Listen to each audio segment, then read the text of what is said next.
Welcome everybody. Some old faces, say hello again. So today I'm talking about herbs, both kitchen and medicinal, that help us navigate colds and flu and winter ills. Can you hear me? Mm-hmm. Yes? I'm projecting my voice enough to the back. So I can turn it up, but that's fine. That's perfect, because I think then I won't wear my voice out. Good. Okay. So that's who I am for the ones that don't know. I've been a herbalist and natural healer for 30 years, or just over actually. If you want to get in contact with me, there's a seat here in the front. This one. Oh, I know, yes. You can always email me if you've got any questions, because as I said, I think I'll be doing last questions but then really going because of the train to Norfolk.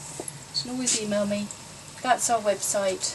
It's always phone. I'm usually available between 9 and 1 in the mornings. And finally, thank you Nucci Centre for having me here today. As always, it's such a pleasure to come back. So well. Could you just read out the number of the phone? Yes. One of these fine days I'm going to do PowerPoint, and that'll be easier for you to read.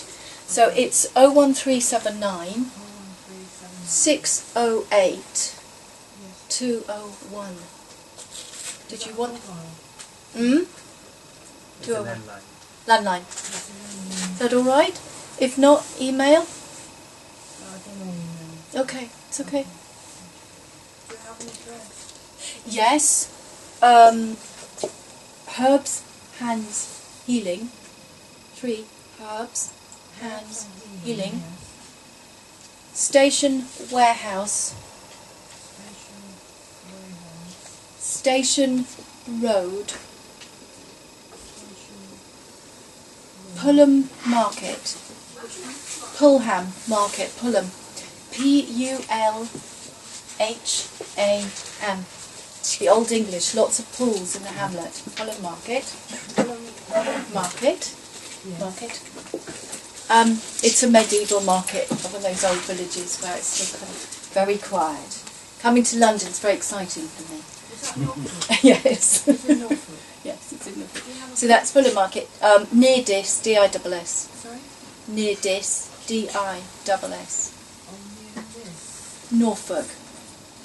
And the postcode is IP 21 4XF. Okay, so we'll make a start now. So that's roughly it. Roughly what gets us in the winter. That's kind of the context of today. I wanted to start with a couple of plants because it always gets the mind going a bit, to sort of be a bit tactile and look at something a little bit different. So I've chosen a plant that we grow all over the northern hemisphere, a tree that has huge amounts of vitamin C. Does anyone know what that is? Rosehip? Rosehip? No, but you're right, thank you. That could have been rosehip, absolutely. No. Okay, it's pine. Pine. My dad lives in Canada. Okay, a lot of pine trees there. And he has lots of stories about going out in the canoe in the autumn. Not him personally, he does canoe a lot, but this story isn't him. And the weather goes wrong and it gets snowy and they get lost on an island. It sounds a bit fantastical, but it does actually happen. The ones that survive and don't die during the 6 months they're cut off were eating up pine and pine bark and pine needles and surviving. And the ones that didn't know about it died. That's basically the story. Okay.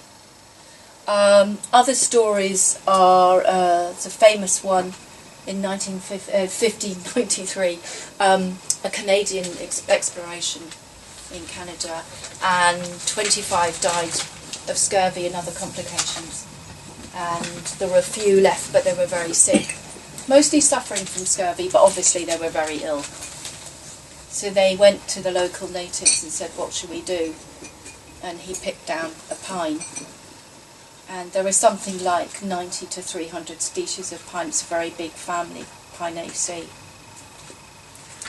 And he just chopped the needles up, boiled them up in water, and they drank them, and after 6 days they were really completely better and lived to tell the tale. You know, vitamin C is something we can't make in our bodies for ourselves, so we have to bring it in through food.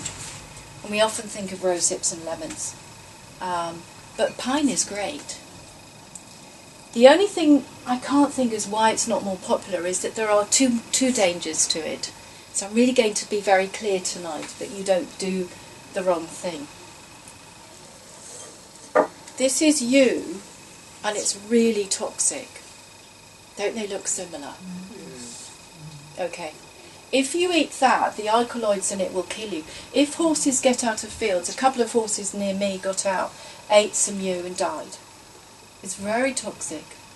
Okay. So you really have to know what you're doing or don't do it.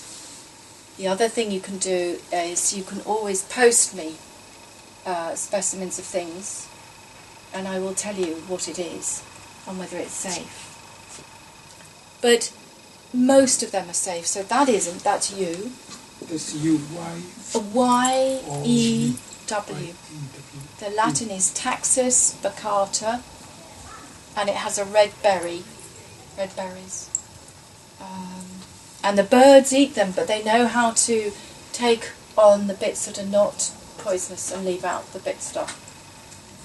But we're not capable of doing that.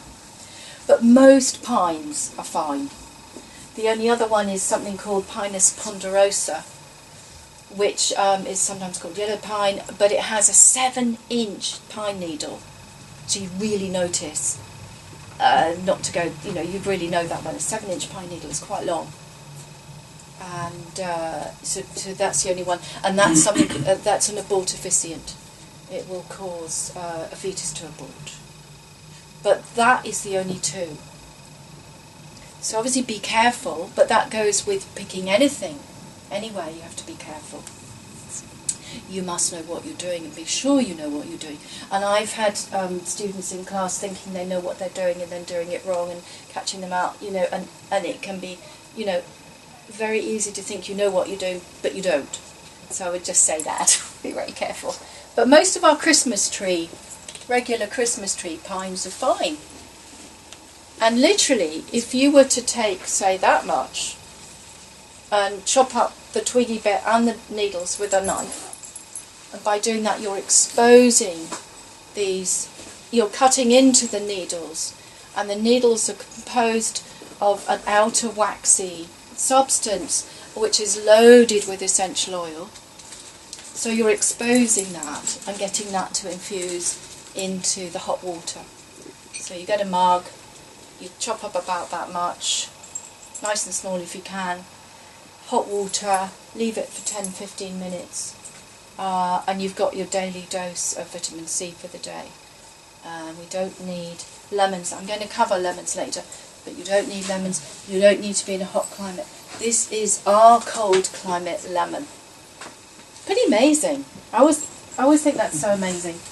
That's a slightly different needle. It doesn't look like it. I have quite a few different pine trees. And this is not pine family, it's thuya. And thuya is a really great herb if you know what you're doing with it. It's a great immune herb, but it wouldn't be something I'd want you playing with. So something that looks like this, that's not a regular pine, is it? No. So don't kind of go, oh, it's evergreen and it looks like pine. It could be thuya, so don't. Alright.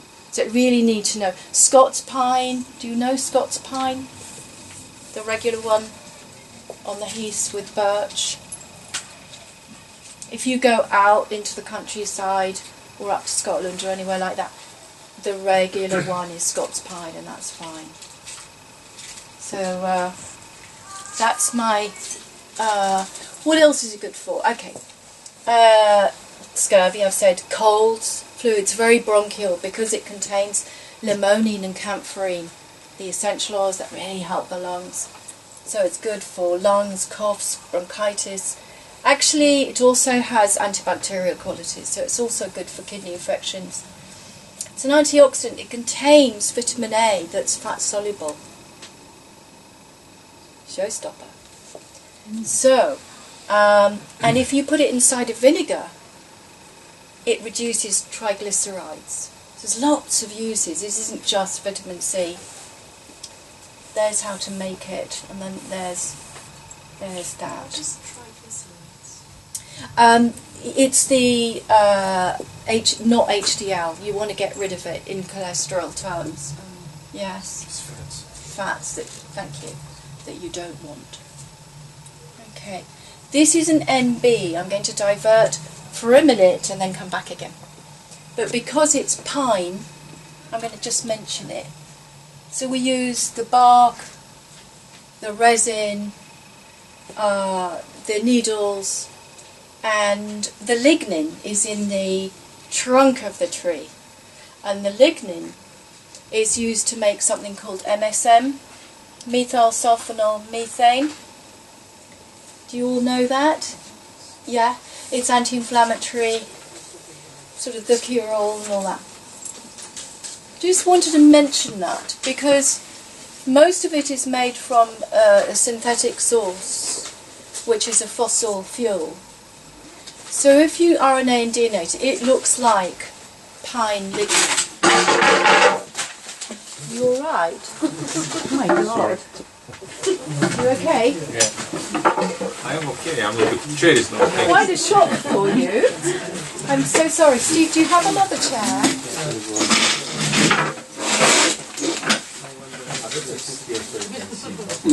There's one there. Yeah, that looks... There's a comfy one here. I think you deserve a comfortable one then, after that shock. Sorry. Okay. Yeah, I just wanted to say, quickly, that MSM is great, but I really would like you to pay more for it and get the pine bark version that's for real pine bark and not the synthetic version. And the only way of knowing it is that it has to say on the packaging somewhere that it's actually been carbon dated. It's the only way of telling the difference. And the reason is that the synthetic version is causing a lot of feedback from GPs and natural healers. It's causing problems if high doses are taken with excreting it through the kidneys. It's actually causing kidney damage. So In a brand, do you know?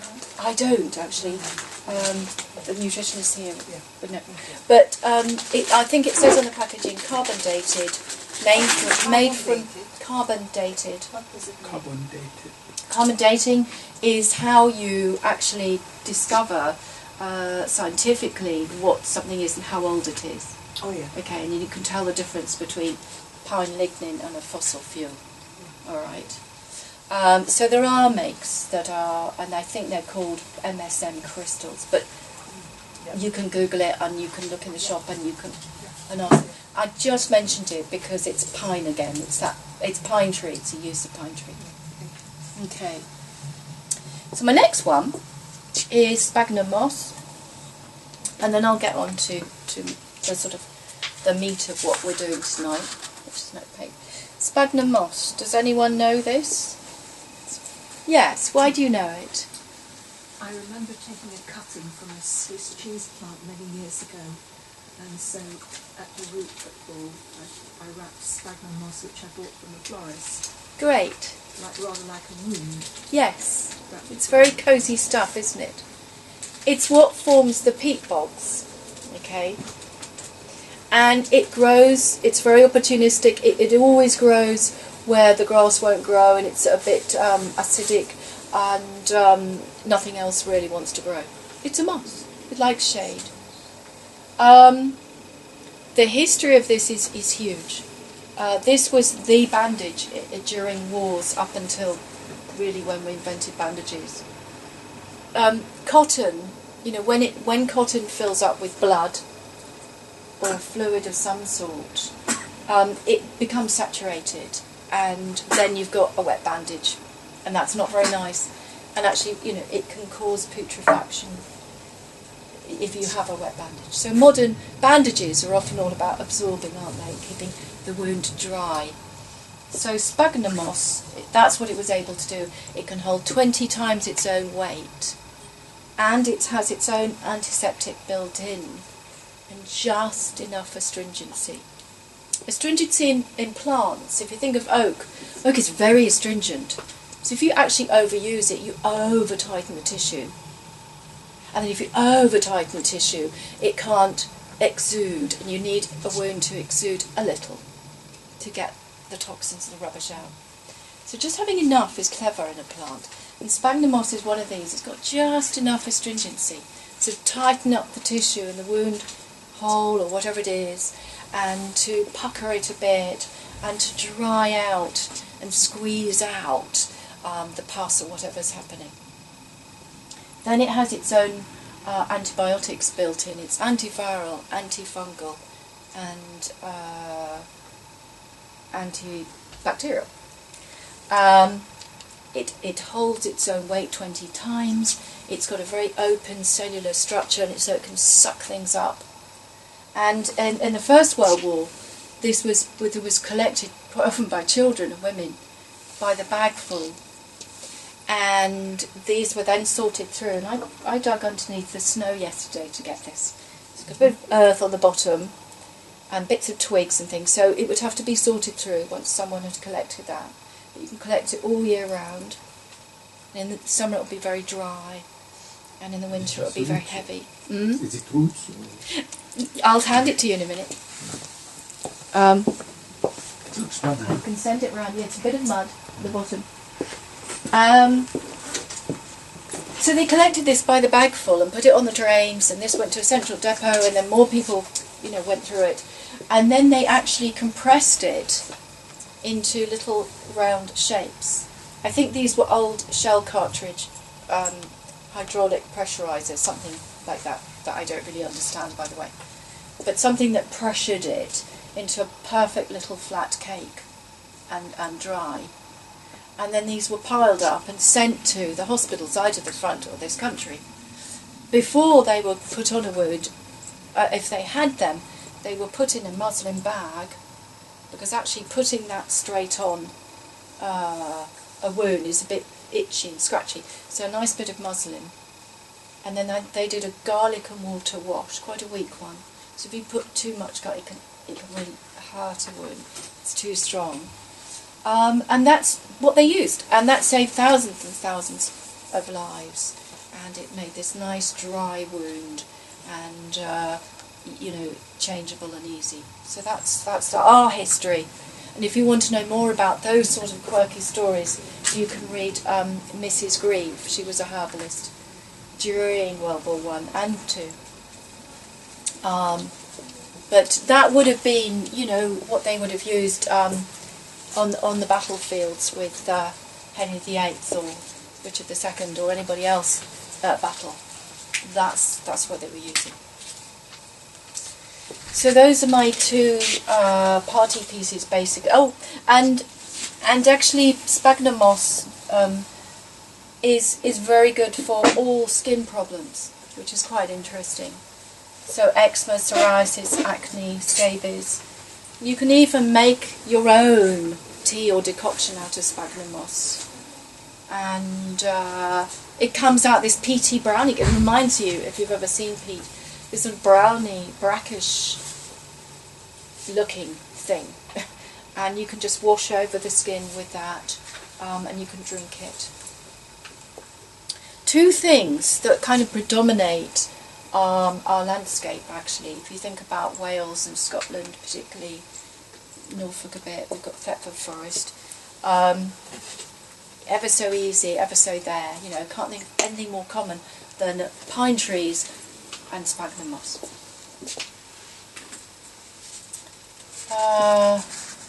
Good. Okay. You could do, yes. I've never made one. Yeah, you could if you wanted to. A tincture, first of all, I always use organic alcohol and spring water. Each plant has a slightly different percentage to extract the biochemistry from it, so I wouldn't know what sphagnum moss took. But in the region of something like 25% alcohol, and the rest would be spring water. You'd put the alcohol on first and leave it for about an hour to allow the alcohol to kill off fungus, bacteria and things, opportunity invaders on the actual plant itself. Then you'd add the water, and then you basically shake it every day for a month. If you want to know exactly how to make a tincture, I've written 14 little books on single herbs, and if you go to my website and go to books, well, that's the website, and go to books, there's one on hawthorn, one on Siberian ginseng and so on, and there's always a chapter on how to make a tincture there. And if you're not online, don't worry, you can email me and we can scan it and send it to you. But it's really quite simple to make a tincture, and it's nice to be able to do, because very much what I want to talk about tonight is teaching you to have, have a plan and be in control, have recipes and tools at your fingertips. And, you know, really simple things that you just repeat year in, year out, day in, day out, because you know what you're doing. And you're ahead of the game. So, a lot of psychoneuroimmunologists believe that we are all, anyway, just a mixture of our personalities and our genetics. And I think there's a lot in that. And certainly we know that our immune system is listening to us. And certainly we know that however we feel, we can alter how the immune system is going to function. We can't jump outside of our personality very easy. It's like impossible almost. Obviously we can train, we can talk, we can try. But we are very much imprinted with our personality. Our genes are very much imprinted. So given that you really can't change your personality hugely, and your gene structure hugely, and you got born, you know, either a 2 out of 10 body or a 10 out of 10 body, you know, you're either on the lucky pile or on the unlucky pile, all that. But in between all that, there are things that we can do, ways we can live, ways we can approach things and take control. But certainly it's proven that how we feel and think, and it doesn't harm, you know, because that could make that 10% difference, that 20% difference into how our immune system functions. So that's huge. That's think positive. Have a plan and be in control. You know, it's really what I'm going to talk about tonight. Simple things that you really, really get down. You know, they're routines that had you learnt this as a child, this would be second nature now. But very likely you didn't, but it's never too late to learn. Herb and kitchen food, make it simple. You don't have to go and see a herbalist. You don't have to know a lot about herbal medicine or, you know, be fantastic. Just you do have to remember not to eat yew or Pinus ponderosa. So, you know, take care. And having those recipes and tools at your fingertips. So how I approach this is my 5-stage plan, roughly speaking. Most of the time we need to build ourselves, so that is basic food, rest, sleep, exercise, what the Greeks used to talk about. That's what they said was the right way to live. In between that, we need to detoxify, because if we don't, we just get sick. We die in our own toxins. And later on I'll say it again, but there are so many more toxins now post-World War II because of all those that were invented, you know, since that time. So it's a harder job now. So looking after our liver isn't just something we might do. We have to do it. So that's the 4 times a year detoxifying. Cleansing. While you're doing all this, you need to immune boost depending who you are, how strong or weak you are, what age you are. But some people say the immune system is the most important organ in the body.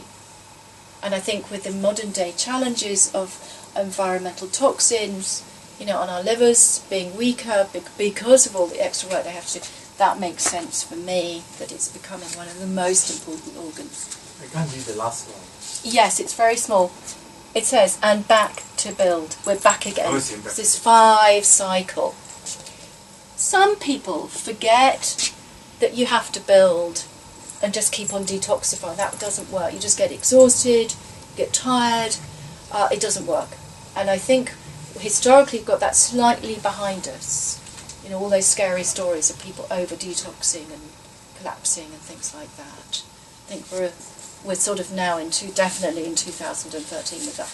We're not stuck in 1999 or something. We're understanding it a bit more, but it's very important to build before you detoxify, ideally. Okay. So the first one is build. It makes sense. I'm not going to spend too long on any of this because you do know most of it. So you must eat well, and that includes, if you can afford it and when you can afford it, organic, a proportion of live, raw, gently cooked, fruit, veg, seeds, sprouts. We've got superfood here, which lots of you know about, and you can take samples home if you don't. And that's raw food, 14 plants. It's got algae, chlorella, wheatgrass, barley grass. Got lots of plants in it that are really good for you, and it gives you that daily boost of sort of some really good raw components that are not made out of meat and dairy. They're also saying that, you know, proving now that some of the cancers do feed on proteins that are coming out of meat and dairy. So even if you don't want to be vegan full time, if you're maybe vegan for 4 weeks a year while you did the cleanse, that's maybe a way of looking at it as well. So Superfood Plus, you know, do take. And I'm on Facebook every week trying to say more things about it. If you want to join me occasionally. Simple things in the kitchen that you can do. Key ones will be, you know, our homegrown culinary herbs alongside obviously regular food. They're very, very, very keen on people using culinary herbs because they're loaded with antimicrobials, antivirals, antifungals. You only need a little. A little goes a really long way. It's tasty, it's there, it's either fresh or dry, it doesn't matter, just eat it. Don't forget. The dark greens are very important. The sulfur loaded veg. Huge inroads into understanding why those sulfur loaded veg are so important. One of the reasons, I think I say it later on, is that the sulfur-loaded dark greens like broccoli, watercress and so on can actually switch genes on that have been switched off. And these are key in helping fatty plaque not forming and arteries where they're just starved because this gene is just switched off. Nourishing our adrenals and nerves, I think, is also something we need to take care of. We're very busy. We are sensory overloaded with life and gadgets and running around. Ever more so, of course, when we have a recession. It's all the more frantic. So making sure that the adrenals and nerves are really replenished is vital. For me, I'm really keen on Siberian ginseng. I just love it. It's an adaptogen that is safe for breastfeeding, and it's given to neonatal babies in Russia. So there's a lot of research on it. So it's kind of really, really safe. You can't actually go wrong with it. And there's this little product again here, and you can take samples home. And I've made that out of Siberian ginseng root, I didn't want to process it because I knew it would cost more if that went in a capsule. So I made a powder, just 2 teaspoons a day, that really takes care of the adrenal glands. And this came out very much, actually, of finding menopausal women just not coping with the menopause because the adrenals were absolutely exhausted. But since then, using it for lots of people on an everyday basis, just repairing and giving you that ability to just have a grounded energy that that gives. And it's like a really stingy bank manager. It won't actually give it to you if you haven't got enough. So it's kind of grounding, giving a little rainy day. Does that make sense? Yeah.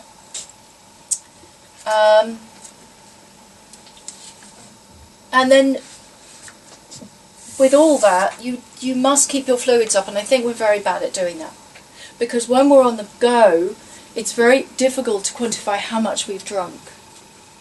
And, you know, really what you need to do is kind of have a bottle with you. Make sure that by 1 o'clock you've drunk that much, or by 5 o'clock you've had 2 of them. You really need to monitor yourselves, because if you don't flush and fluid yourself, I don't mean overdo it, there's no way the toxins on a daily basis can come out. You know, and keeping toxins locked into cells and not flushed out, you're going to get sick. It's a really simple thing to do. Just keep water, herbal teas, lemon water I'm very keen on, about 2 to 2.5 litres a day. Our brains work better, we get less inflamed, less heated, and you're constantly flushing. And all the hard work that the liver's doing, and it's got a lot of hard work with all the environmental toxins, etc. All that hard work it's putting out is really aided because the fluids coming in can excrete it through the excretory channels, the bowel and the kidneys. Can't you sometimes overdo it? Yes, you mustn't overdo it. So is it in relation to your body weight, as much water you should take? Yes, it will be. Bigger It and will taller be. will Exactly. definitely need much more water than somebody that is little. Yes, so use your sense, but that's a sort of guideline for the average person, the average weight. But so it might be a little less, or it might be a bit more. But dehydration actually stresses the adrenal glands. So they've proven that actually drinking, when you're stressed out, by drinking you actually calm yourself. So I don't know if you've ever noticed it, but if you notice someone's a bit nervy and adrenally, they sometimes do. They're doing this, you know. Yeah, but that's actually really good. It actually really calms, because the adrenals are responsible for sodium balance in the body. So if they don't have enough, they get stressed out. So it's another reason to take on board enough fluid. It actually grounds you and keeps you calmer. Simple stuff. Fresh air, very important. So if you're in London going to the parks, make sure you get fresh air. You need sunshine for vitamin D, but you must make time for movement, fresh air, sunshine. So you need to walk out every day, and your immune system stimulated by lymphatic movement. So you must do that every day. In the winter, keep warm. And there's so much very simply we can do that with. Horseradish is great, I love it. I just love it. It grows all around me, and it's really hard to dig, but mostly you would buy it. If you can't find it, it's not always easy to buy, so if you can't find it, you know, just go for mustard or black pepper or ginger. There are so many to keep us warm. Cinnamon is very warming, it's just gently warming. So I know it sounds obvious, but I do think we forget to switch into winter in about October and slightly switch what we're cooking with into, you know, having that for sure at the front of the spice or herb cupboard, and slightly putting some others to the back, so that you're ensuring that these are used more frequently. On the whole, these are best taken raw or added at the very, very last minute. For instance, black pepper, piperine and all the other biochemicals that are in black pepper are destroyed when they're cooked. So ideally use it raw. So when you've cooked your meal, grind your black pepper. I have a coffee grinder and I put the black peppercorns in the top, grind it, comes out in the drawer, and I put that on top of my meal, so I'm not cooking the black pepper. Horseradish, you know, that we have, I haven't got it with me, but we have, you can make your own. I've got the recipe later for you, but you can also put almost all these inside of vinegar for a month. I've got another recipe as well for you. You could. Okay. Sieve it off and drink a little bit of this concoction, which will be quite fiery and sweet. Cinnamon's very sweet, the rest is quite fiery. You could have a tablespoon every day from October through to March.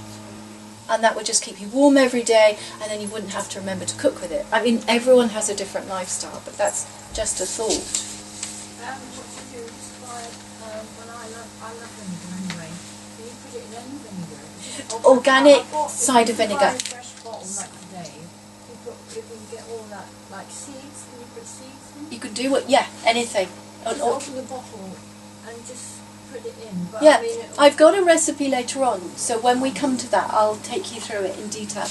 Can you use? Actually, I don't know if you get white pepper, green and red. You want black pepper. Oh. That's the most medicinal, okay, because it's come to fruition at that point. Okay, it's completed its growth cycle, and it's kind of it's matured. And biochemically, it's at its peak. Do you crush it or? Yes, I would, definitely, to release it. Buy it whole and crush it. Because again, you know, whenever you buy something chopped up, it's lost some of its essence. So, you know, as far as possible, buy things whole and can't always do it. Chop it, break it down yourself.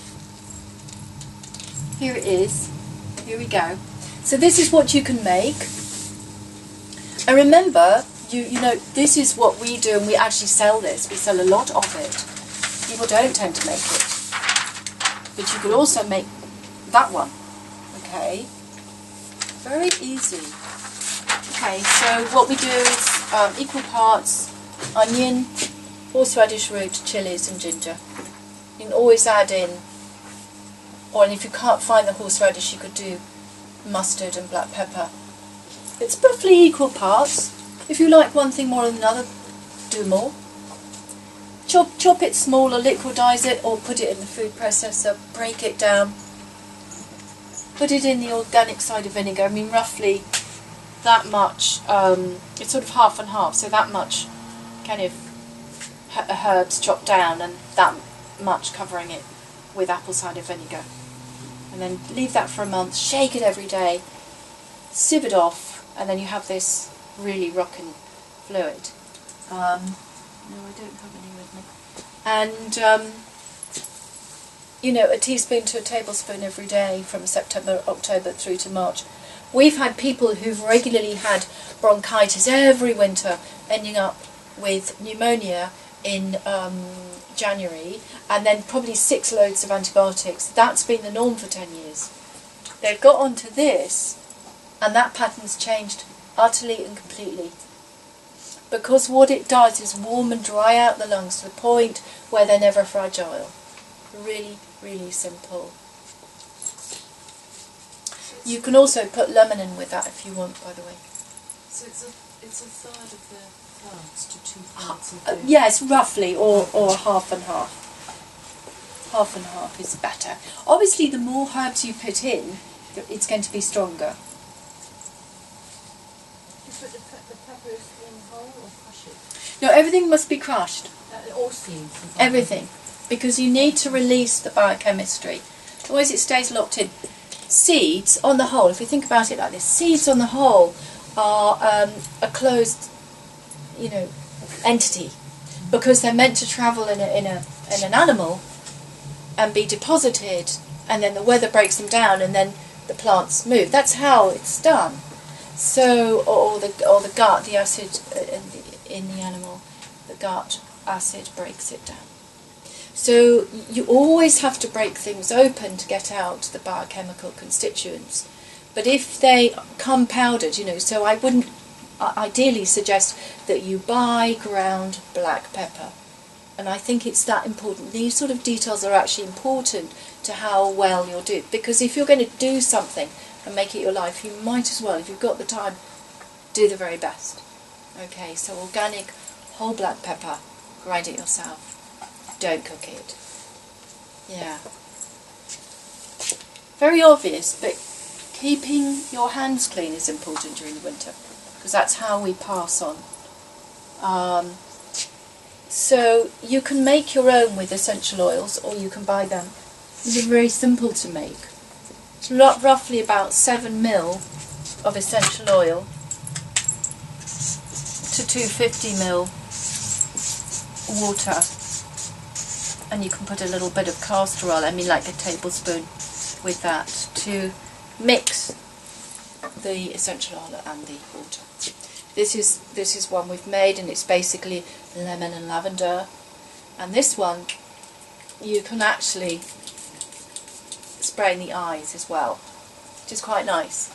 It's actually, you can spray it directly into the eyes, and it's very healing, those two essential oils. Don't do that with tea tree. Don't do that with eucalyptus. The only one you're allowed to do it with is lemon and lavender, and that just feels absolutely gorgeous. But also, if I now put it on my hands, if I put it in the air, spray, whatever we've all walked in collectively tonight, so pass those around and start spritzing.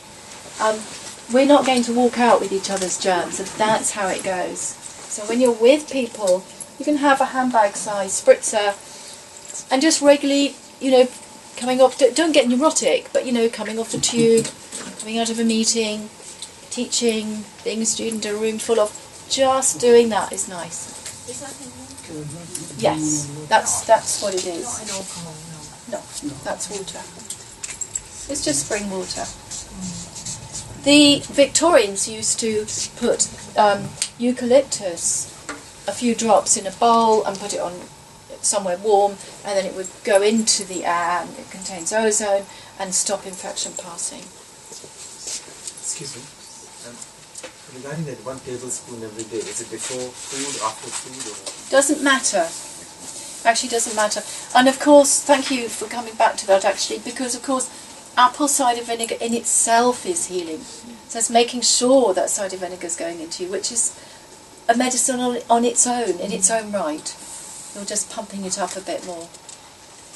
Cider vinegar has many organic acids in it, malic acid and other acids which are innate to the apple.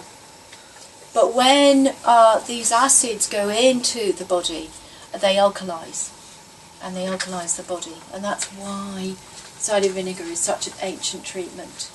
One of the key recipes for the monks would have been things like cider vinegar and honey, and then probably putting a little bit of thyme in with this. It's nice, isn't it? It's cool, cools the eyes.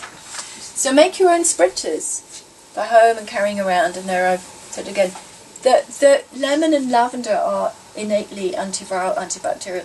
The women who were bottling in the factories in the 1850s in Paris and France, who were bottling up lavender essential oil as scent, they never got tuberculosis and smallpox and everything that was going round. They weren't getting it because they were touching, it was being absorbed through their hands as they were moving this essential oil around. They weren't getting sick. So, sleep. Really important to sleep. It can be the difficulty, of course, if you can't sleep, but it's such an important thing. And I think if you do have difficulties, and those are some ways of looking at them, then catnap. Because deprivation's awful. Obviously, sleep with an 8-hour cycle so that you go through the 4 cycles. 4 is really important, so you get down to the very deep sleep, where you refresh and dream and then come up again. But if not, work out catnapping. I like lavender, and has everyone got lavender, or the latecomers haven't got lavender? Anyone not got lavender? Pass that around there. Yeah, I love lavender. I have a lot in my garden. And again, I think it's an underwhelming herb that we've forgotten about. New research has put it against drugs that are used for anxiety, and they're saying, you know, it can be very equal. But what it appears to do is suppress and reduce nerve cell activity in the areas that produce anxiety. So it actually just lowers you down. And if you were to, say, come off coffee and tea and go on to lavender, if you're an anxious person, I think that would change that quite a bit. Again, you know, if you've got an anxious personality, remember what I said right at the beginning, you know, that personality genetics, you can't really change them, but you can have adjustments to them. So that's what I call an adjustment that could just make a big difference. So that's lavender tea. Valerian you all know, do you? That's a bit more mainstream. Okay, Siberian ginseng I've talked about, but it is an amazing plant in terms of anxiety and nervous system disposition, because it does really feed all organs and all systems, and particularly the adrenal glands. So the adrenal glands are sort of never hungry and starved of things they need, so they function much better, and they keep us calm. There's another tea we do with you know, things you'd expect, like oats, an evening peace. That's herb sense healing herbal tea. And then think positive, think good thoughts, avoid negative TV discussion when possible. Just notice if you're the sort of person that is becoming anxious around that, then it's probably not too good an idea to be in it too much. If you're someone that can cope and ride it, then fine. Okay, so we're now on detoxifying. Okay, so that's your lifestyle, hopefully. We've just gone through. Now there's the 1 week or 1 day, 4 times a year, where you're going to detoxify. So you're going to empty the bins, basically. You're going to get in there and plumb the system. The plumber's arrived. So you've got to do it periodically to allow cells to discharge toxins, for the liver to clear backlogs, and this gives the body a tune-up and puts a spring in our step, quite literally. Spring is associated with the liver, and the liver with spring. If you think of the sap going through the trees and the plants and the birds singing, that sap analogy literally is the liver energy. So literally a spring in our step if we clear the liver. It relies on flushing. That word really almost should superimpose cleansing and detoxifying. It's really just about flushing through. Okay, flushing through the system, sort of almost like a plumbing term. Fluids rinse out and run clean our body and our cells. That's simply all that happens. Herbs can assist the fluids, because if something's very stagnant or tired, it sometimes needs a little bit of encouragement, and that's where the herbs come in. But only clean out when you have built, and we've just covered building. We're clear about that. Don't over cleanse. It is simply the rinse cycle stage. Does that make sense? Okay. Whoops. There are lots of, you know, organs like the bowel to cleanse, and the kidneys, the liver. But as I said, the liver nowadays has a really hard job with environmental toxins and whatnot. So, you know, this is a key one. This is actually really delicious, and you can do this as a standalone, this drink. You can wake up one morning and go, actually that was a really good party, but I feel I drank a bit too much alcohol. Or you can just wake up and say, I feel a bit mucky, maybe I'm just about to break a cold or something. Or I feel a bit tired, I wonder how can I put a spring in my step? And you can do the liver drink as a standalone. You don't have to put a cleanse around it. You can. But you can do this standalone. It's really simple. Squeeze 2 fresh lemons, 200 ml of organic apple juice, 200 ml of spring water, 1 clove of fresh garlic. I get a lot of complaints about this, you know, people going into the office. Then leave it out if it's such a big problem. Okay? No, this is all going into the liquidizer. All of it. 1 tablespoon of extra virgin olive oil, 1/4 inch of fresh ginger root, and you literally liquidize it, all that. And it doesn't have to be a Vitamix. Vitamixes are great. It can be a £30 Tesco liquidizer. You know, whiz it up, and you get this delicious drink. And I mean it. It's really nice. The lemon juice alkalizes and emulsifies the olive oil, and it makes it taste good. And I can't, you know, has anyone here done it? Yeah, it's nice. I done for a month. Oh, right, good. Yeah, but it's nice, isn't it? Yeah, you just slowly get addicted. Sometimes I use, instead of juice, apple juice, I use the whole apple. Yeah, great. Make your own. Lovely. Much better. But if you haven't got time, organic apple juice.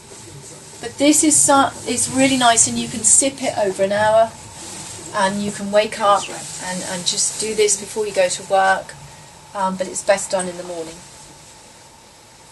If you end up on that getting quite a headache, you need to go to yourself. My liver needs a bit of a tune-up, and you know this is showing me. So you know, 3 days later you could do a half dose of this, you know, and really keep going slowly or gently until you don't get those headaches and feel grumpy. If you drink coffee and lots of alcohol, you will find this is spookier, you know, because it does push the liver. It will get you. But that's really what we've got to do. We've got to the point, you've got to face it and get the liver to discharge its toxins. You don't have to do herbs. I just thought I'd mention milk thistle and dandelion and milk thistle seeds and things like that, because milk thistle is technically very good at putting the liver through its 3 stages, its 3 phases. Okay, its silymarin is protective to the liver, it's cleansing to the liver, and it destagnates the liver. But you don't have to. And if you want to do a light touch, you could just do the seeds, and they're very tasty, and you can just eat a few in the morning. But that's so hard. It's like eating bricks. I don't know whose seeds you're tasting then, because the ones we sell are not. They're delicious. In fact, I just actually have to control myself because they're so Moorish. They're soft, they're nutty, and they're delicious. So again, quality. Yeah, I bought them from this house store outside near Elephants and Castle. What's it called? Baldwin's. Okay. They're revolting. I nearly died when I bought a huge packet and I tasted them.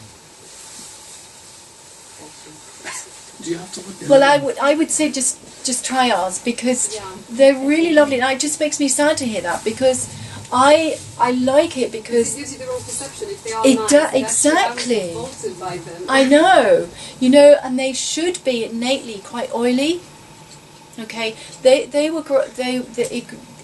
milk thistle grows all over Europe, and it's predominantly fed to animals.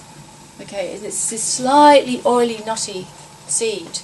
And actually, in medieval Britain, all over where there were churches and there were monks healing, and I still see patches of milk thistle from the 14th and 15th century. You know why you've got that clump of milk thistle there. Such an ancient remedy.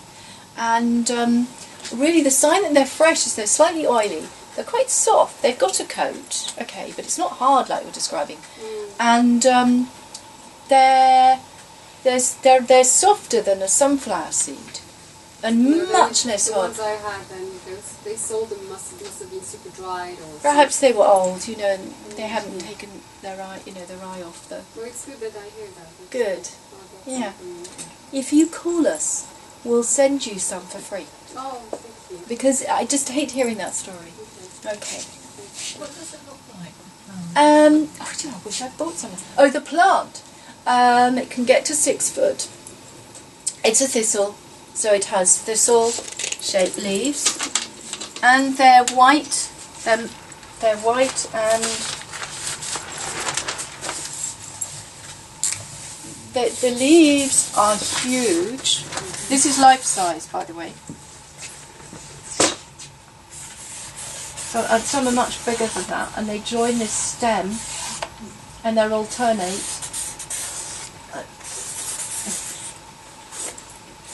And then they're mottled white and green, so they're rather pretty. Okay, literally look like that. And then at the top, like artichoke, they have these thistle, literally thistle, huge. These are huge.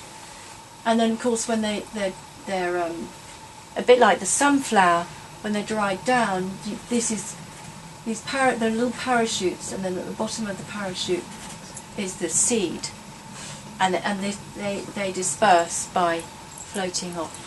But it's the seed.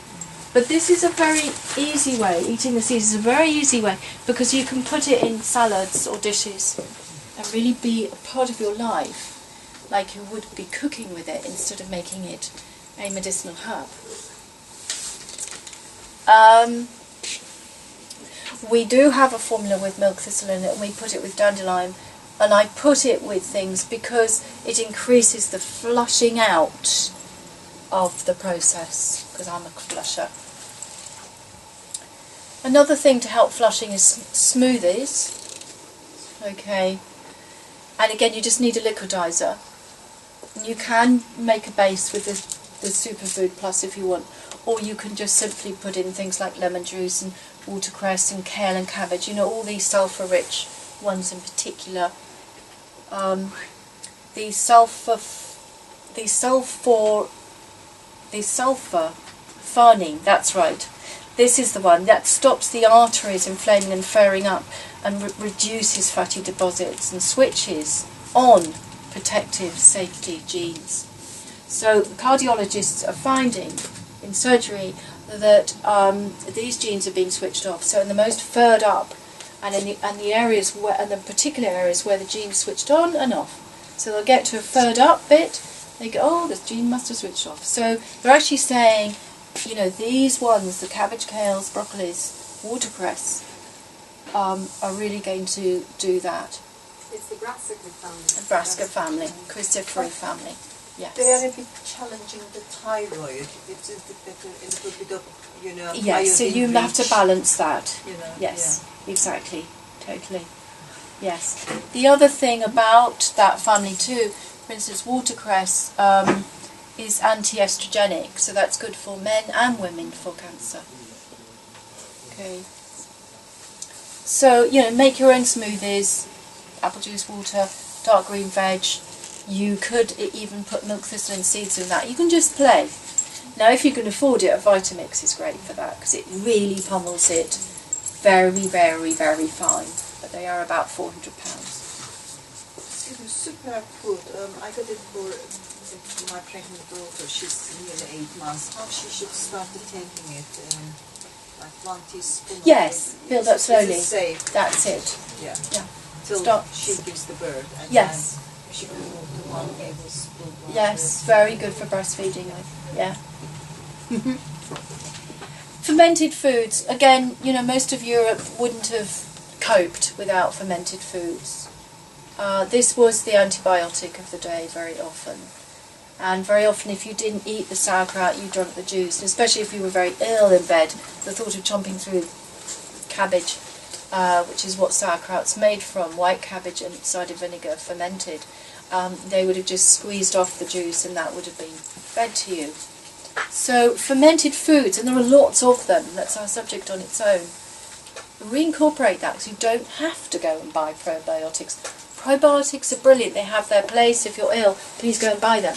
But on a more daily basis, sauerkraut, etc., kefir, these sort of things, should have place in the home. Yeah? So make your own, or it's very hard to buy good quality, and it really isn't that difficult. Again, it's food processor, cabbage, cider vinegar, whiz it. I mean, the whole thing takes about half an hour if you're ready. You can put some juniper berries and cloves in, and then you need sort of a big jar or some kind of container or crock, and just shake it occasionally and watch the cabbage sink below the level. What you don't want, and you can Google this or read about it, but you don't want the cabbage peeping above the level of the cider vinegar, because it will all go rotten. Keep it down. Okay. And how long do you keep that for?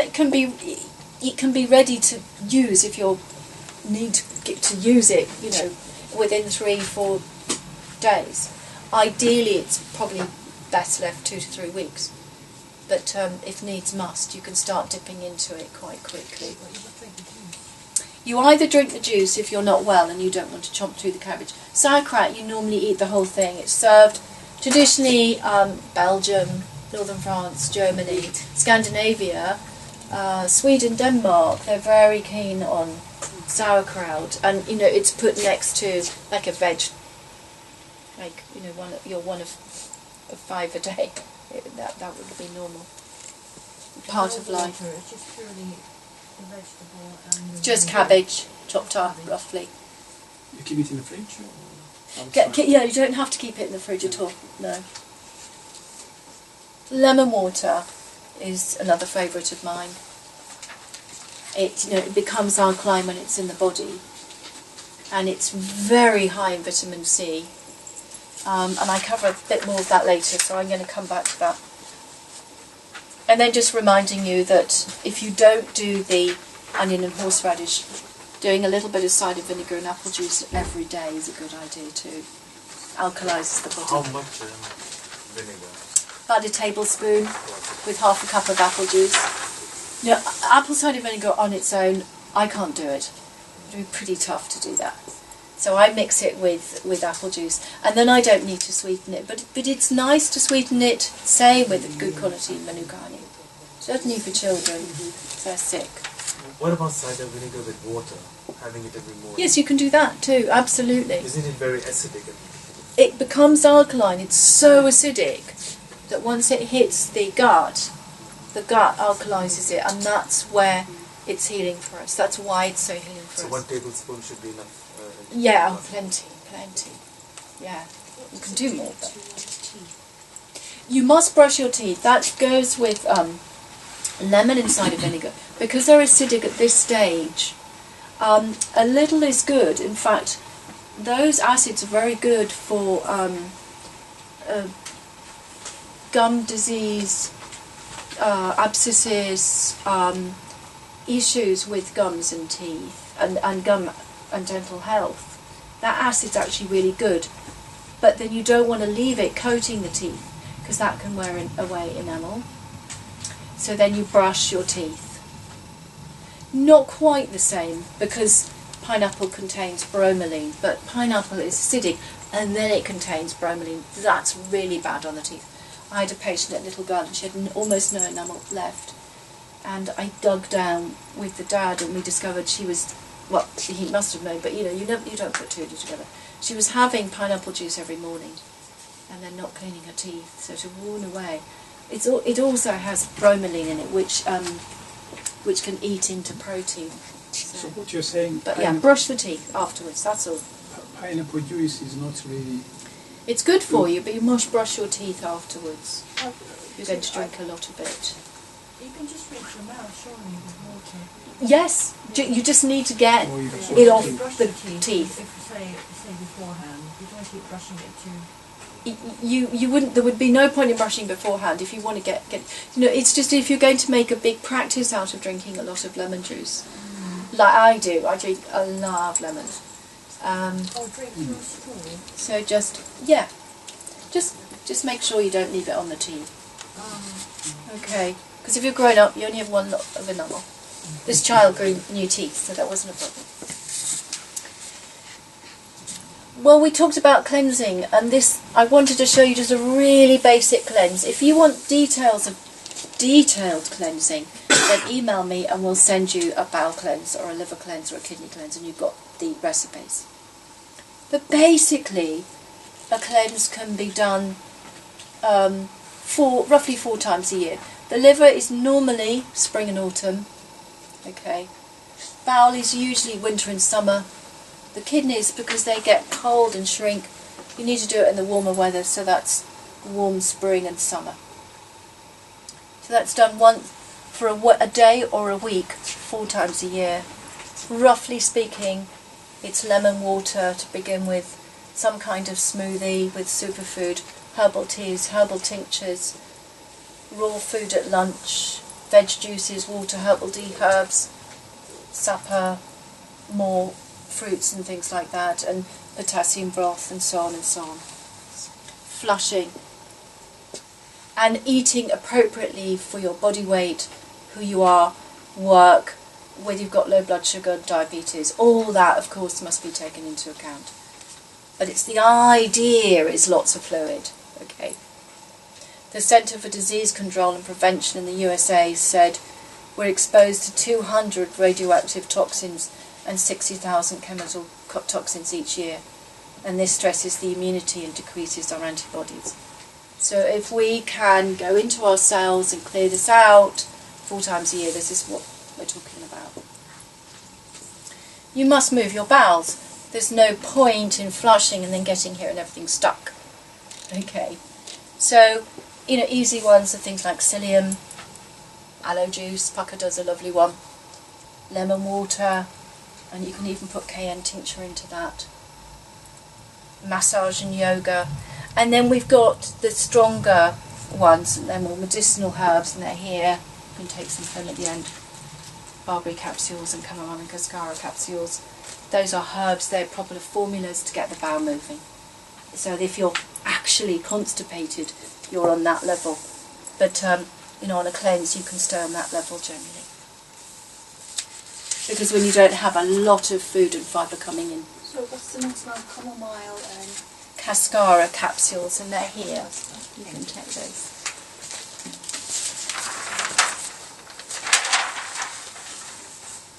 Immune boosting is really important. So we've got all these toxins coming in, and then if we're over 50, our immune system is ageing. It's declining. So it's not so vigilant. So you've got to feed your immune system, and as my friend Dr. Schultz always says, your immune system can't function on beef burgers, on McDonald's. It can't. You need to feed it good food, nutrients, so that it can work at peak performance. And so remember your kitchen immune herbs and cook with them. Turmeric, bay, rosemary.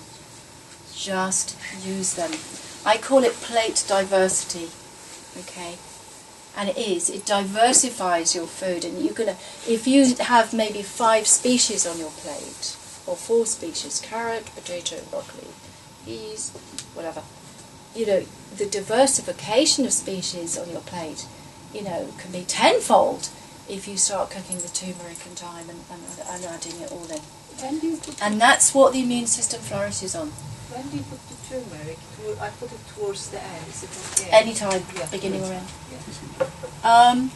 And the thing about herbs is that, that plants produce biochemistry to deflect or encourage, but it's certainly having a dance with you and your immune system, or the animal's immune system, or the insect's immune system.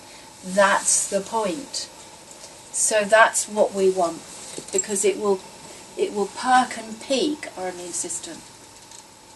So herbs stop it aging, it creates antibodies, it kills viral cell nucleus, it mimics virus replication, it produces interferon, it fights invaders, it keeps the immune system on standby safely. Quite incredible. That's all available in the kitchen.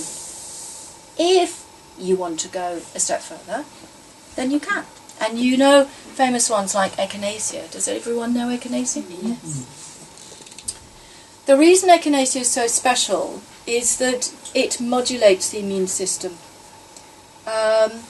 It keeps it in healthy standby mode. It's a bit like the firemen playing cards at the station.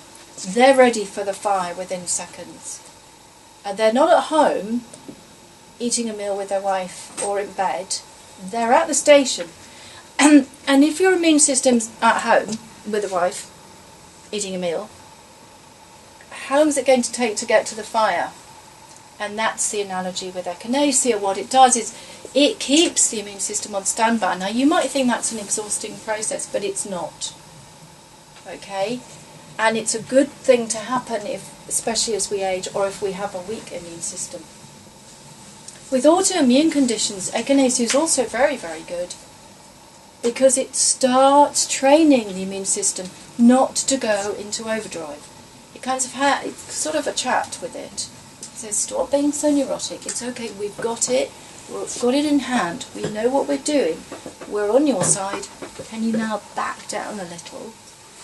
And it can retrain the overproduction of antibodies, which happens with autoimmune conditions. You know, flu and cold usually comes in sometime in October. Yes. So is it a good idea to prepare yourselves 3 months? Take it late September, October.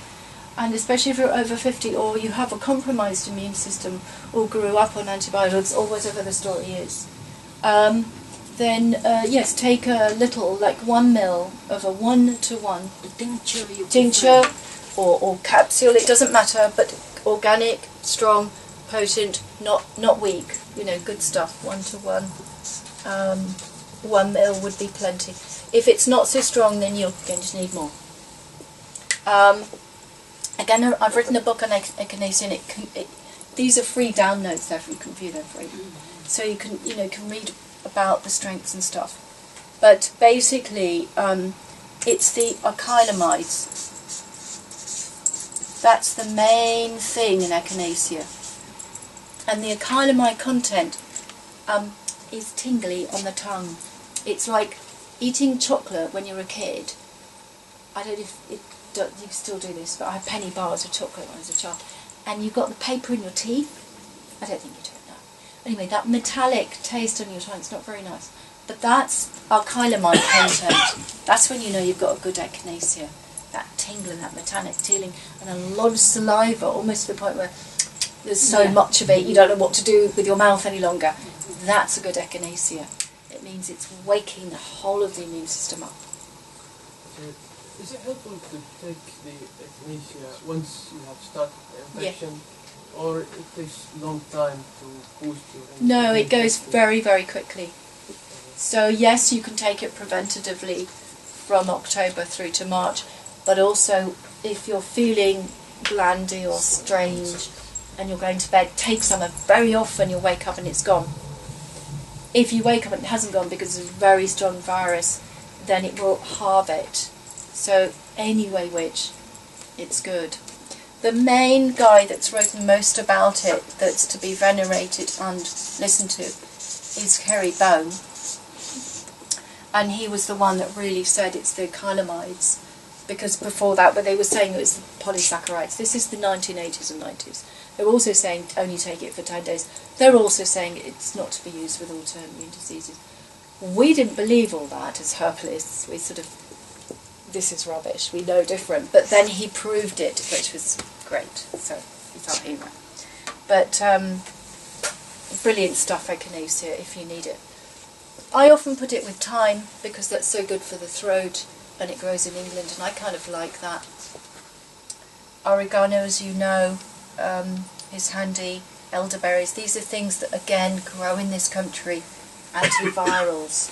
They are clever antivirals. They go into viral nucleus and kill it. They pretend the virus is replicating when it's not. Virus likes to replicate.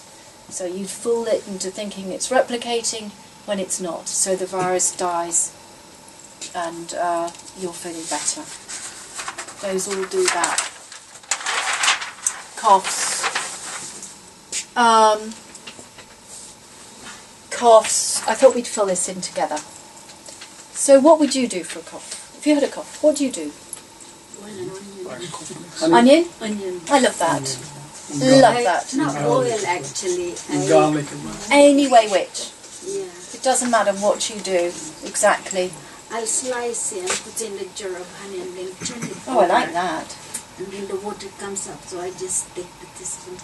Oh, I like Yeah. that. That's lovely. Good. Flu, would you do something similar? Yes? What else? What, any? honey, Honey, Yeah, I Ginger. do. ginger, cinnamon. cinnamon, yay! I love Sage in apple cider. Oh, love that. Sage and apple cider. What about thyme? Thyme, fantastic. I do boil organic rice because it has natural antibiotic, I believe. That's nice. Organic rice. And then sieve it and just drink the. Oh, The and just juice. drink the juice. Yes. I like that. Is it rice? Did you say? Rice. Organic rice. Organic brown The rice. starch. Yes. The actual rice. It's not- Yes. It has a What is natural starch? antibiotic. And what do you do with the rice? Throw it or? No, you can eat it. You Then can eat make it. croquettes. You can then cook it. You can make rice pudding. Yes, exactly. Delicious. With cinnamon. And honey. Raisins. Poor circulation. Ginger. Ginger.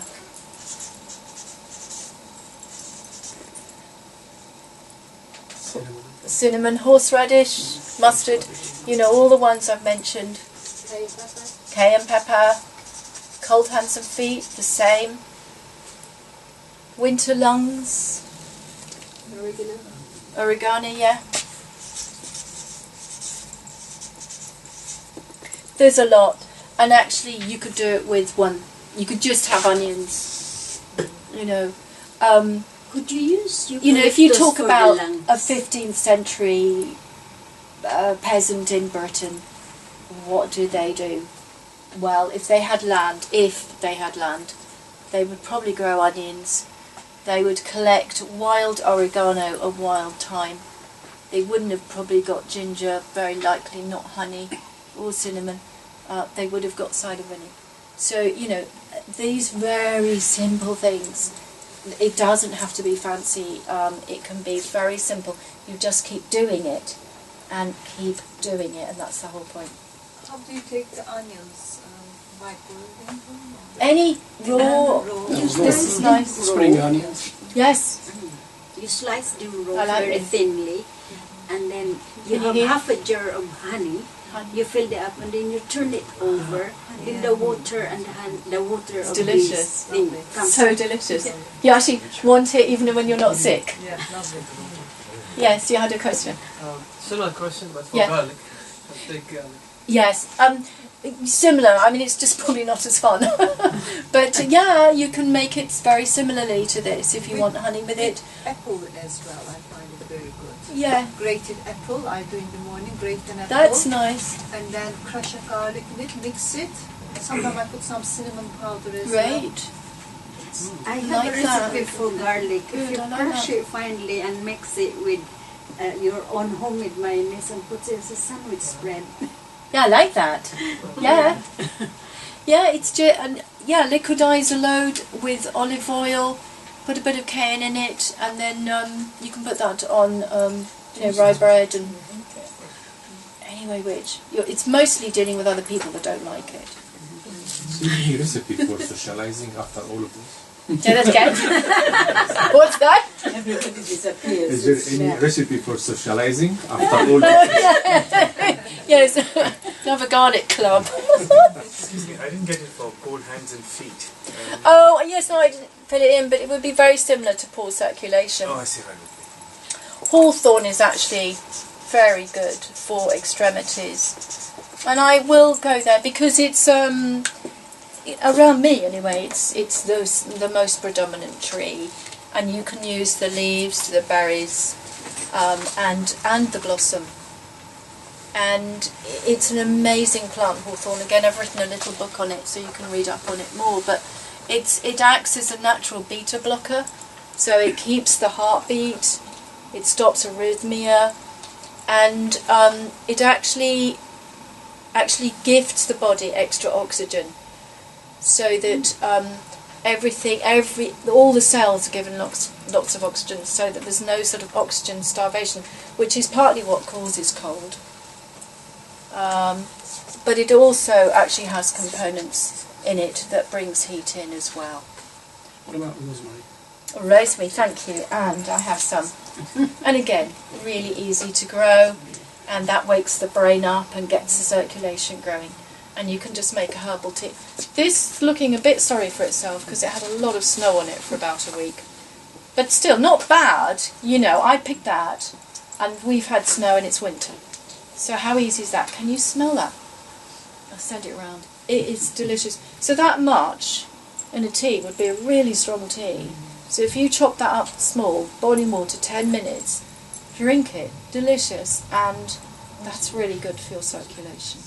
And Shakespeare always said rosemary for remembrance, but I've used this for people with strokes, and that's really helped in their protocol. So Just black tea? Or? Just tea, just fresh rosemary tea. Really good stuff. Circulation, it actually has a lot of calcium in it. Are you alright? I'm fine. How much of the hawthorn would you use to make It's a food. And I want to say that because it means then you can have as much as you like. So if you collect the berries, then it does have a stone in it, so just be careful when you sort of gently cook it to sieve the stone out.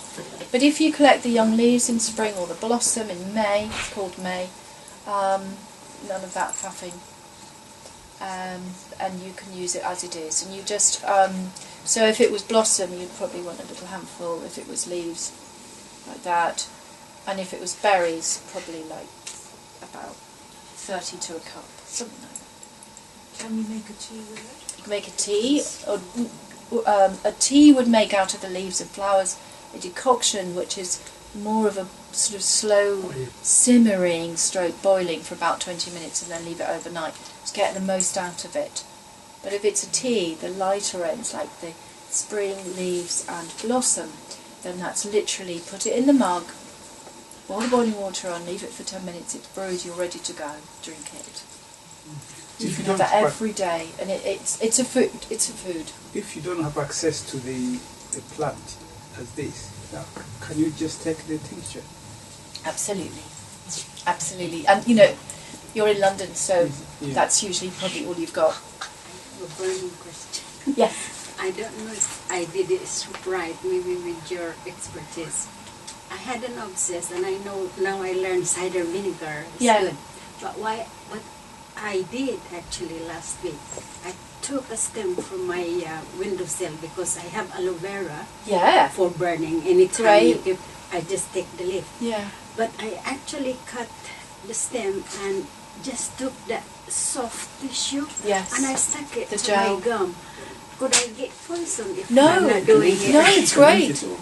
No, that's good. I was so desperate. Yeah, I said I it's good. That was very instinctive. That was good? It was very instinctive.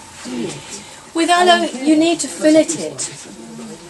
But you mustn't eat the whole, you mustn't ever eat the whole leaf of aloe because it's got only 2 inches. Just the filleting, that's great. That's great. No, that's I'll great. do it again. But a hot onion is really good for abscesses. So you put the oven, you cut the onion in half. Put it in foil, put it in the oven, and then it comes out in 2 halves, so you don't have to cut it because it'll go slushy. And then you put the hot onion on the abscess, and it'll probably pull all the pus up and then burst. Very exciting. So we're going to oil. We're going to oil, we can put it inside an abscess. We laugh, but I'm just going to finish this. We laugh, but actually, when you get subcutaneous abscesses and cysts, they're actually quite dangerous because they're so deep. And you know, that can take 2 hours of surgery and then they still won't get the pus that's deep into that subcutaneous cyst or abscess. So you can go through the surgery, you can have a really big gash and you're still sick. If you kind of just don't bother with all that and just do the onion, you'll actually get those really deep down layers coming up. And you can do the same with thorns that have gone in, that have been in the head for a few years, all kinds of things. So it's kind of really simple, but you know, things that either the surgery just doesn't meet it, or you would be really gouged out to have the surgery. Under the skin as well. Yeah, yeah. So again, onion is fantastic. Sulfur loaded, pulls things up. Sorry. No, I was just saying oregano also is great for abscesses. Yes. The oil Yes. in your mouth. Yes. And Yes. toothache. Yes. Just be careful with tea tree oil, neat. You know, I just encounter so many people that burn their skin with it, so be careful, dilute. I don't think we've got time for cystitis, and I think that's a bridge too far. So I just wanted to finish on lemon, and then that's all lemon, and then we're at the end. Do we have any questions? So I'm in love with lemons, but remember right at the beginning I said this is loaded with vitamin C, and that's partly because it shares something with lemons. It has limonene in it, it has limonoids.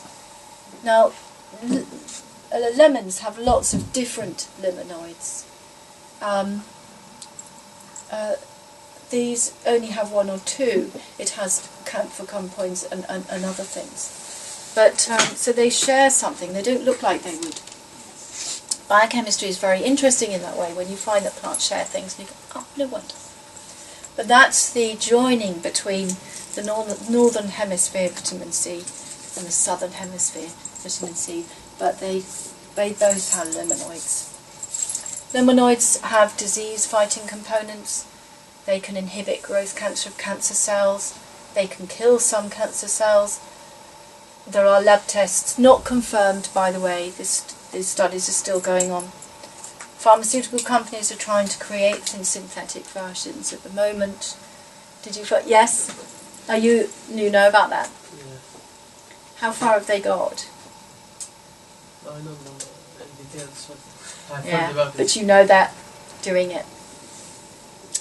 It's anti-parasitic. This gentleman's a pharmacist. He's doing his MA at the moment in London. It regulates blood pressure. I could have gone on. I just like, okay, you know, what doesn't it do? Right, this is my drawing of a lemon. This outer oily skin is where the essential oils are. And if you buy, ideally, non-waxed organic lemons, this is what you're really, if you really value the lemon in your home and financially you're prepared to put out on that, it really will pay dividends, that financial outlay. A non-waxed organic lemon is going to cost more than a non-one, but even if you find a wrinkly old one that's none of that, it's better than nothing. Just remember that too. So the outer layer has got all the essential oils in it. Then it's got that inner layer that's white, and we want that as well, because the inner white pith contains rutin and vitamin P. And then of course you've got the juice inside. How can So- you eat that pithy part? I'll tell you. Okay. I'll come back there. How to use it. So what you can do is you can put the lemon in the freezer and it comes out hard, and then you can grate it on the cheese grater, and then you get all the layers going into your food. And that's one way of doing it. So always have one in the fridge, and then you can put that in food willy-nilly. You can chop a whole lemon up very small and just put all of it. You won't notice the white pithy bit. You just don't notice it. You do that by hand with a knife. It's also nice to bake a whole lemon or two in the oven, and then you can liquidize it with maple syrup and eat it, and it's delicious. It really is delicious. Yeah, it does. It's not raw, and it does kill it a bit, but you know, a lot of it's still left, and you can taste it. You can actually taste it. You can taste the essential oil components still there. That's just a bit of fun, and I just like doing that occasionally. And you can whiz up the whole lot and put it into smoothies. So I'm really encouraging you to use the whole lemon. And if you want to say put lemon juice in a dish, then keep the rind and get your zester out and use that skin. So my kitchen looks like this. I've done my lemon juice. I didn't want to put the peel in at that moment, so I've got yesterday's probably shell, which hasn't gone on the whole compost heap, and then I'll be zesting it or peeling it and putting that into something. I quite often put peelings of lemon into dishes. It's lovely into rice, like ribbons of lemon peel with the pith, into the rice, into the stew, into whatever. It's delicious. You take the pips out? I don't eat the pips. You could, but I don't. Nothing wrong with it. Sour. Yeah, very sad. So it also aids digestion. It becomes alkaline. It's good for oral health. Clean your teeth afterwards. When I was quite young, I just qualified, and I had a walled herb garden and a shop and clinic, and this guy came in and he said to me, I couldn't have walked in here last month. And I thought, okay, wonder what's going to come next. And then he said, because I was in a wheelchair. And I said, oh. And then he said, do you want to know what happened? And I said, absolutely. And he said, I've never forgotten him. I ate 12 lemons a day for 12 days. And then I got out of my wheelchair. He had really chronic arthritis. And he did a lemon cure. In the Middle East, lemon juice is used for burnt retinas. They grow back. I didn't make this up. I was just told. Can you say that one again? I'm sorry. Yes, in the Middle East, lemon juice is a cure for burnt retina. So they come in, and they're in hospital, in the dark, with potting, and every day they put neat lemon juice in the eyes. Neat lemon juice in the eyes is very good for conjunctivitis. You can shout, but it's really healing. If you have any eye infection, lemon juice, neat. We just put the and it's like kind of you drops. shout out. I say shout to 10 and the pain's gone. It's really healing. You can also use chamomile tea. How many drops do you put in the eye? Yes. I love chamomile Slice. too. Sorry? Oh, few drops. Yeah. Now on this lemon you mentioned, how many types do you have? Oh, just any variety. And limes, by the way, applies. Limes. I know lemons from Italy and Spain, and when you go up beyond the groves where they're growing them commercially, if you get into the areas where maybe the Moors planted them and they're wild, they're all intermarrying anyway. You don't know what's what any longer. They all work. So it doesn't matter. It's the same as lime as well. Yeah, lemon, lime, it doesn't matter. They're potassium rich, they stimulate the liver and they reduce, they're like a solvent to fats in our system. So they're declogging. Sorry, just another question about the eye infection. Do you actually open your eyes when the Yes. lemon goes in? Oh, Yes, so open them up. just on the- Yeah. Squeeze it in a lemon squeezer, put it in an eye bath, open the eye and put it in. Okay. If you want to, you can do half and half lemon juice and water to begin with and work your way into. But it's a good little trick. 2 to 3 lemons squeezed equals 50 ml of juice, so it's about that much. And that's 23 milligrams of vitamin C, which is well over the daily intake. Okay. And I'd rather have, fresh lemon juice. Every morning, I love it. Fresh lemon juice water. And I'm going to finish on a story. I have many cats, and every time I fill my glass up with water, they come and they start drinking it. And if you don't remember to put something on top of it, they're at it. So if I have lemon water, they don't like it. So I have lots of lemon water, and then they stay away from my water. Well, that's it. I want to do any questions now. Thank you for coming. Keep in touch. And just lastly, to say that you're all Londoners, and a friend of mine who I met on one of my key walks that I do, called John, he does Forage London wildforaging.co.uk. He does wild walks in parks. He got permission from the parks departments, which was hard, to do wild foraging. He's not trained in herbal medicine or nutrition, but he is very, very good.